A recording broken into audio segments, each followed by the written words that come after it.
வணக்கம் எல்லாருக்கும். நான் கமலக்கண்ணன். ஒரு இங்க பிசியோதெரபிஸ்டா இருக்கேன். But I am also civil service aspirant. ஒரு 5 months நான் இங்க வந்துட்டு இருக்கேன். 5 months வரும்போது எனக்கு எல்லா மெட்டீரியல்ஸும் கிடைக்குது. இதுக்கு முன்னாடி இருந்த டவுட்ஸ் எல்லாம் இங்க கிளியர் ஆகுது. ஏன்னா ஏற்கனவே இங்க நிறைய பேர் ப்ரிப்பேர் பண்ண சீனியர்ஸ் அவங்கள்ட்ட நாங்க நிறைய இன்ஃபர்மேஷன்ஸ் கேதர் பண்றோம். ஸோ இங்க ஒரு 1+1 2ன்றதை விட 1+1 4ன்ற மாதிரி ஒரு சினர்ஜிஸ்டிக் எஃபெக்ட் கிடைக்குது. அது இல்லாம ஒரு என்விரான்மெண்ட் நல்லா இருக்கு. இங்க படிக்கிறதுக்கு ஒரு பிளசன்ட் அட்மாஸ்பியர், தேவையான புக்ஸ் எல்லாம் கிடைக்குது. நம்ம என்ன ரெஃபரன்ஸ் வேணாலும் எடுத்து வச்சு படிச்சுக்கலாம். வணக்கம், என் பேர் திவ்யலட்சுமி. நான் MSc IT முடிச்சிருக்கேன். எனக்கு IAS ஆகணும் அப்படிங்கறது ஒரு 5 to 6 years ட்ரீம். அது எனக்கு சரியான கைடன்ஸ் எதுவும் யாருக்கிட்டையும் எதுவும் கிடைக்காததுனால நான் ஃப்ரெண்ட்ஸ் மூலியமா இங்க ட்ரேஸ்னு ஒரு ஆர்கனைசேஷன் இருக்கு அப்படின்னு தெரிஞ்சுட்டேன். இங்க எனக்கு நிறைய கைடன்ஸ் கொடுத்தாங்க. எப்படி IAS பாஸ் ஆகணும், எந்த மாதிரி படிச்சா எந்த மாதிரிலாம் எப்படிலாம் டிஃபிகல்ட்டி சிச்சுவேஷன் ஃபேஸ் பண்ணாலும் நம்ம மனம் தரக்கூடாது, அந்த மாதிரி நிறைய விஷயங்கள் சொல்லி கொடுத்தாங்க. அது மாதிரி இங்க எங்களுக்கு நிறைய புக்ஸ் அவைலபிளா இருக்கு. எனி டைம் நாங்க புக் யூஸ் பண்ணிக்கலாம். சண்டேஸ் கூட யூஸ் பண்ணலாம். அதே மாதிரி இங்க நிறைய ஃப்ரெண்ட்ஸ் படிக்கிறாங்க. அவங்களும் நிறைய வேலை பார்த்துட்டே படிக்கிறவங்களும் இருக்காங்க. அவங்களுக்கும் எனி டைம் ஹெல்ப் பண்றதுக்கு இங்க கோஆர்டினேட்டர் மேடம் எப்போதுமே அவைலபிளா இருப்பாங்க. அப்புறம் இங்க கலெக்டர் தான் இந்த ஹெட், இவருக்கு இந்த ஆர்கனைசேஷனோட ஹெட். அதுக்கு நிறைய அவர் நிறைய வெல்ஃபேர் மூலமா நிறைய வெல்ஃபேர் கமிட்டிஸ் மூலமா நிறைய எங்களுக்கு ஃபண்ட் அலோகேட் ஆகுறதுனால நல்ல நல்ல விஷயங்கள் எங்களுக்கு கொஞ்சம் நடக்குது. நிறைய கிளாஸஸ் நடக்குது. வீக்லியே தவறாம கிளாஸஸ் நடக்குது. அந்த கைடன்ஸ் மூலமா நான் பேங்க் ஆஃப் இந்தியா கிளியர் பண்ணிருக்கேன். ப்ரொபேஷனரி கிளரிக்கல் எக்ஸாம் பிளஸ் நான் போஸ்டல் அசிஸ்டன்ட் எக்ஸாம் நான் கிளியர் பண்ணிருக்கேன். ஸோ அதனால நான் எங்களுக்கு ரொம்ப தேங்க்ஸ் சொல்லிக்கிறேன். எங்களால புக்ஸ் எல்லாம் வாங்க முடியாததுனால இங்க இருக்க நிறைய பேர் இங்க படிக்கிறவங்க ரொம்ப அர்பன் பீப்புள்னு சொல்ல முடியாது. எல்லாருமே கொஞ்சம் ரூரல் பீப்புள், ரொம்ப எக்கனாமிக்கலி பேக்வர்ட் தான். அவங்களுக்கு நிறைய புக்ஸ் அவைலபிளா இருக்கிறதுனால எல்லாருக்குமே ஒரு மோட்டிவேஷன் கிடைக்குது. பிளஸ் இன்ட்ரெஸ்ட், நம்மளும் வாழ்க்கையில முன்னேறுவோம். அந்த மாதிரி சில விஷயங்கள் இருக்கிறதுனால நிறைய பேர் இருக்காங்க. இப்பதான் ஆரம்பிச்சிருக்கு. ஒரு 6 to 7 months இந்த ஆர்கனைசேஷன் ஒர்க் ஆகிட்டு இருக்கு. நான் இதை பாக்குறவங்க எல்லாருக்கிட்ட கேட்டுக்கிறேன். நிறைய பேர் நல்லா யூஸ் பண்ணி நல்லா தமிழ்நாட்டு லெவல்ல நிறைய பேர் IAS ஆகணும். அந்த மாதிரி நான் கேட்டுக்கிறேன். திருச்சியில் செயல்பட்டு வருகின்ற மாவட்ட நலக்குழுவின் சார்பில் செயல்பட்டு வருகின்ற ட்ரேஸ் எனப்படுகின்ற போட்டித் தேர்வுகளுக்கான பயிற்சி அமைப்பானது இந்திய நாட்டிலேயே வேறெங்கும் இல்லாத ஒரு சிறப்பான அமைப்பாகும். மாவட்ட நலக்குழுவின் சார்பில் மாவட்ட ஆட்சித்தலைவருடைய நேரடி ஈடுபாட்டின் கீழ் அதனுடைய பொருளாளர் செயலாளர் டாக்டர் கோவிந்தராஜன் அவர்களுடைய முயற்சியால் இந்தியாவிலேயே முதன்முறையாக ட்ரேஸ் எனப்படுகின்ற ஒரு அமைப்பு இங்கு தோற்றுவிக்கப்பட்டு படித்த போட்டித் தேர்வுகளில் பங்கேற்க விரும்பும் மாணவர்களுக்கு ஒரு பயிற்சி களமாக, மிகச்சிறந்த பயிற்சி களமாக இது செயல்பட்டு வருகிறது. நாட்டின் பல பகுதிகளில் தேசிய தர மதிப்பீட்டு கழகத்தின் சார்பில் சென்று வருகின்ற அனுபவம் உள்ள எனக்கு திருச்சியில் எடுக்கப்பட்டுள்ள இந்த முயற்சி மிகுந்த பாராட்டத்தகுந்த ஒரு முயற்சியாகவும், இந்த மாதிரியான முயற்சிகள் பிற மாவட்டங்களிலும் தொடங்கப்பட்டு அந்தந்த மாவட்டங்களில் உள்ள மாணவர்கள் போட்டித் தேர்வுகளில் பங்கேற்கும் வாய்ப்புகளை உருவாக்கி தர வேண்டும் என்பது என்னுடைய ஆவா. திருச்சிராப்பள்ளி மாவட்ட பொது நலப்பணி நிதிக்குழு 1962 ஆண்டு துவக்கப்பட்டது.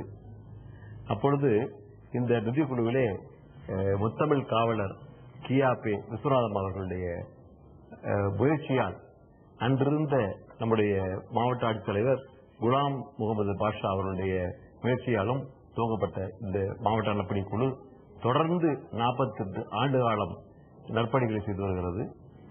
தமிழகத்தை பொறுத்தவரையிலே இதுதான் ஒரு தனி அமைப்பு நினைக்கின்றேன். அரசும் அரசு சாராத நகர பெருமக்களும் இணைந்து நடத்தக்கூடிய ஒரு அமைப்பாக இந்த அமைப்பு செயல்பட்டு வருகிறது. இந்த அமைப்பின் மூலமாக பல்வேறு வகையான பணிகள் செய்யப்பட்டுக் கொண்டிருக்கின்றன.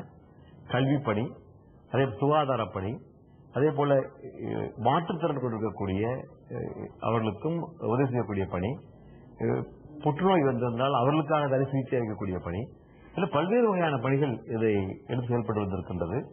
குறிப்பாக அவசர காலங்களில் தேவைக்கூடிய நிதி மற்றும் ஆம்புலன்ஸ் வழங்கக்கூடிய திட்டங்கள் என்று பல்வேறு வகையான திட்டங்கள் செயல்பட்டு செய்து கொண்டு வருகிறது.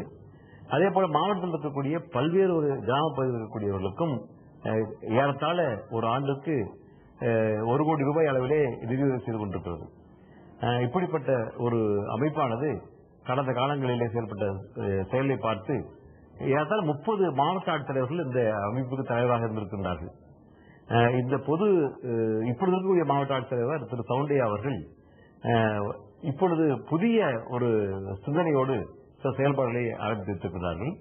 அதற்கு மாவட்ட நலப்பணிகளில் இருக்கக்கூடிய அனைத்து உறுப்பினர்களுடைய ஒத்துழைப்போடு இப்பொழுது இந்த ட்ரேஸ் என்ற அமைப்பு இங்கு உருவாகி இருக்கிறது. அந்த அமைப்பின் மூலமாக இங்கு பல கிராமப்புறத்தில் இருக்கக்கூடிய மக்கள் அவருடைய இளம் மாணவ மாணவிகள் பயிற்சி பெறுகிறார்கள். அதே போல இங்கு முத்தமிழ் கலை பண்பாட்டு மையம் என்ற அமைப்பை ஏற்படுத்தி அதன் மூலமாக தமிழ் வளர்ச்சிக்காகவும் இந்த மையம் செயல்பட்டு வருகிறது. வருங்காலங்களிலே இளையோருக்கான இந்த விளையாட்டு போட்டி நடத்தக்கூடிய நிகழ்ச்சி மற்றும் ஆழ்கிழி நோயாக இருக்கக்கூடிய எய்ட்ஸ் போன்ற நிகழ்ச்சி இவற்றெல்லாம் தடுக்கக்கூடிய நிகழ்ச்சின்னு சொல்லி ஒவ்வொரு அமைப்புக்கும் சரியாக ஒரு பிரிவை உண்டாக்கி அதன் மூலமாக செயல்படக்கூடிய திட்டங்களை நம்முடைய மாவட்ட நலப்பணி குழு செய்து வருகிறது. எனவே இந்த நம்முடைய முத்தமிழ் காவலர் கே.ஆர். விஸ்வநாதம் அவர்கள் செய்த பணி ஏறத்தாழ 30 ஆண்டுகள் அவர்கள் இந்த பொருளாளராக இருந்தார்கள். கடந்த 10-12 ஆண்டுகளாக நான் இந்த பொருளாளராக இருந்து கொண்டிருக்கிறேன். எனவே இதன் மூலமாக செய்யக்கூடிய பணிகள் மேலும் மேலும் வளர எல்லோருடைய ஒத்துழைப்பும் எல்லோருடைய அனுமதியும் எல்லோருடைய பொறுப்பும் இருக்கிறது சொல்லி எல்லோருக்கும் என்னுடைய உதவி செய்த அனைவருக்கும் என்னுடைய அன்பான வணக்கத்தை தெரிவித்துக் கொள்ள விரும்புகின்றேன்.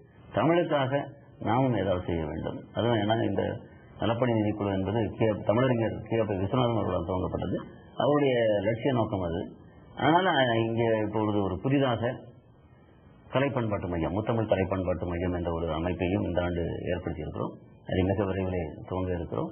அதன் அடிப்படையிலே இங்கே இருக்கின்ற இளைஞர்களுக்கு அல்லது படித்துக் கொண்டிருக்கின்ற குழந்தைகளுக்கு தமிழை எப்படி பேசுவது, எப்படி பிழையர் எழுதுவது, தமிழிலே கவிதை எழுதுவது, தமிழிலே பேச்சுத்திறனை வளர்த்துக் கொள்வது, கற்று எழுதுவது, அதுபோக கலைகள், கிராம கலைகளிலே இந்த பல கலைகள் இருக்கிறது. கரகாட்டம், ஒயிலாட்டம், மயிலாட்டம், இது போன்ற கலைகள் எல்லாம் இருக்கிறது. அதை எளிமையாக அந்த குழந்தைகளுக்கு சொல்லித் தருவது, அவற்றை பாதுகாப்பது என்ற அடிப்படையிலே அவற்றையும் நாம் காக்க வேண்டும் என்பதற்காக அந்த முத்தமிழ் கலை பண்பாட்டு மையத்தை ஏற்படுத்தியிருக்கிறோம். திருச்சிராப்பள்ளி புராதன பெருமைகளை கொண்ட கலை, தமிழ் மொழியினுடைய வளர்ச்சி, இசை போன்ற பல்வேறு புராதன கலை பெருமைகளையும் வரலாற்று சிறப்பையும் கொண்ட பழமை மிகுந்த திருச்சிராப்பள்ளியில் முத்தமிழ் கலை பண்பாட்டு மையம் என்ற பெயரில் புதிய ஒரு அமைப்பு துவங்கியிருக்கிறது. திருச்சிராப்பள்ளி மாவட்ட ஆட்சித்தலைவர் சவுண்டையா அவர்களுடைய அரும் முயற்சியினால் இந்த பெரிய அமைப்பு புதிதாக உருவெடுத்திருக்கிறது. சமீப காலத்திலே நாட்டிலே ஏற்படுகின்ற பலவிதமான மாறுதல்களும் வளர்ச்சியும் ஒருவேளை இந்த பண்பாட்டுக்கு ஒரு சரிவை ஏற்படுத்திவிடக்கூடாது என்ற முறையிலே அதற்கு ஒரு மாற்றாக ஒரு நல்ல ஒரு முயற்சியாக இந்த கலைகளை வளர்த்து, பண்பாடுகளை வளர்த்து, எல்லா விதமான இயல், இசை, நாடகம் போன்ற 3 கலைகள் வழியாக இன்னும் கிராமப்புற கலைகளுக்கு ஊக்கம் கொடுக்கின்ற முறையிலும் அழிந்து வருகிற அல்லது சினிமா, தொலைக்காட்சி போன்ற நவீன ஊடகங்களால் பாதிக்கப்பட்டு அல்லது பின்தங்கி இருக்கின்ற நம்ம பாரம்பரியம் மிகுந்த நாட்டுப்புற கலைகளை மீண்டும் அதற்கு ஒரு வளர்ச்சியையும் ஒரு புத்தாக்கத்தையும் ஒரு புத்துயிரூட்டி அந்த கலையை மேலும் வளர்த்தெடுக்கின்ற முறையிலே அதற்கு ஒரு முக்கியத்துவம் கொடுத்து நம்முடைய பண்பாடு மிகுந்த கிராமப்புற நாட்டுப்புற கலைகளுக்கு மீண்டும் ஒரு புத்துயிர் கொடுக்கின்ற முறையிலே நல்ல நிகழ்ச்சிகளை உருவாக்க வேண்டும். நிறைய பயிற்சிகளை, அதற்கான பயிற்சிகளை உருவாக்கி புதிய கலைஞர்களை எல்லா துறைகளிலும் வளர்த்தெடுக்க வேண்டும் என்ற உயர்ந்த ஒரு நோக்கத்தோடு இந்த அமைப்பு துவங்கியிருக்கிறது. வெகு விரைவில் இது தன்னுடைய பணிகளை நாடு முழுவதும் கவனிக்கின்ற வகையிலே தமிழகம் எங்கும் இந்திய அளவிலே கூட இது ஒரு புதிய ஒரு நல்ல முன்னுதாரணமான ஒரு சிறந்த கலை அமைப்பாக வளரும் என்று நம்புகிறோம்.